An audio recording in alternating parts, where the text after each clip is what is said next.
नमस्ते दोस्तों। आज की कहानी का नाम है 72 साल के बेटे के 30 साल की माँ।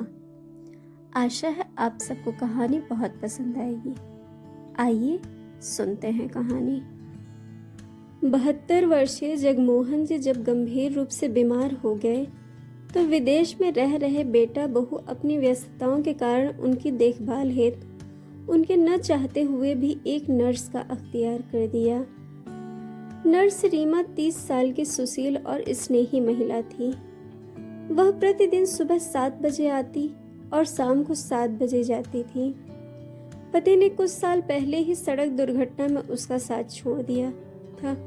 घर में केवल बुजुर्ग सास ससुर और एक 10 साल की बेटी थी। जगमोहन जी धीरे धीरे रीमा के मृदु स्वभाव के कायल हो गए। ऐसा लगता था मानो उसने क्रोध पर विजय पाई हो। रीमा की स्नेह भरी देखभाल के प्रभाव से जगमोहन जी को तबीयत में सुधार होने लगा था। रोजाना शाम को बेटा वीडियो कॉल कर उनका हाल चाल जान अपने उत्तरदायित्व की इतिश्री कर लेता था। जैसे जैसे जगमोहन जी की तबीयत सुधर रही थी वैसे वैसे उनका मन ओझर होता जा रहा था। कारण था कि स्वस्थ हो जाने के कारण उसी अकेलेपन को जीतना।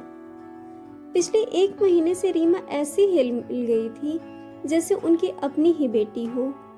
उस दिन वह अपनी बेटी संध्या को भी साथ ले गई थी।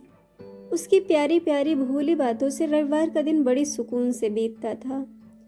जगमोहन जी चाहते थे कि रीमा हमेशा उनके घर आती रहे। जब तक रीमा घर पर रहती यह बड़ी सी इमारत घर लगने लगती, लेकिन शाम को उसको जाने के बाद यही घर भुतहा बंगला बनकर डराने को दौड़ता था। खैर, चाहने से क्या होता है। वह दिन भी आ गया जिस दिन रीमा का उस घर में आखिरी दिन था। जगमोहन जी पूर्णतः स्वस्थ हो गए थे। देखभाल के खर्च और रीमा के काम का भुगतान उनके बेटे ने ऑनलाइन कर दिया था। सुबह से ही जगमोहन जी का दिल बड़ा भारी था।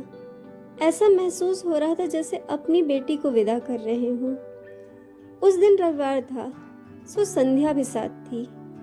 शनिवार को उसके लिए लाए ड्रेस, शो, टॉय, मिठाई को बड़े प्यार और दुलार करते हुए उसको थमाया। संध्या ने यह सब लेने के लिए झिझकी और अपनी माँ की तरफ देखा।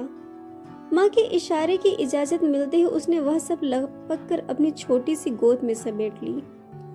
उसे यूं चहकता देख जगमोहन जी बड़े खुश हुए।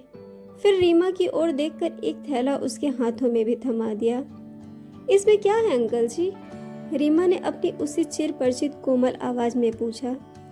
तुम्हारे लिए सूट, जगमोहन जी ने कहा। लेकिन अंकल जी इसकी क्या जरूरत थी? रीमा ने शिकायती लहजे में कहा। जरूरत तो नहीं थी बेटा, यह तो बस एक पिता की तरफ से अपनी बेटी के लिए स्नेह समझ लो तुम, कहकर जगमोहन जी ने आशीर्वाद भरा हाथ रीमा के सिर पर फेरा। यह देखकर आंखें भर गई रीमा की। सब सामान उठाकर माँ बेटी जब जानने को तैयार हुई तो अचानक रीमा ने मुड़कर जगमोहन जी की तरफ देखा तो उनकी आंखों में भी आंसू थे। रीमा जगमोहन जी के पास गई और उनके गले लग गई। यह देख संध्या भी खुद को रोक न सकी और दौड़कर उन दोनों को अपने नन्हे आगोश में लपेट लिया। यह शायद संसार का सबसे सुंदर दृश्य था। जब उनकी आंखों के आंसू रुके तो रीमा ने अपने पर्स से अपना कार्ड निकाला और जगमोहन जी को देते हुए कहा, अंकल जी, बीमार वृद्धों की देखभाल करना मेरा काम है। किसी अस्पताल में नौकरी करने की बजाय मैं अमीर अकेले बुजुर्गों की देखभाल करती हूँ। इस नौकरी से मुझे 2 फायदे हुए हैं। एक तो पति के जाने के बाद आर्थिक संबल मिला और दूसरा आप जैसे बड़ों का भर भर कर आशीर्वाद और प्रेम। मेरे दामन में इतनी दुआएं हैं कि कभी कभी खुद पर ही नाज होने लगता है। अकेले वृद्धों की देखभाल करते हुए उनसे पारिवारिक रिश्ते बन गए हैं। सुबह सभी लोग अपने घर के जरूरी काम करके मेरे घर आ जाते हैं और आपस में खूब हंसी मजाक करते हैं। ऐसे ही प्रतिदिन पूरा दिन बिताकर शाम को खाना खाकर अपने घर चले जाते हैं। इससे मेरे बुजुर्ग सास ससुर को भी साथ मिल जाता है।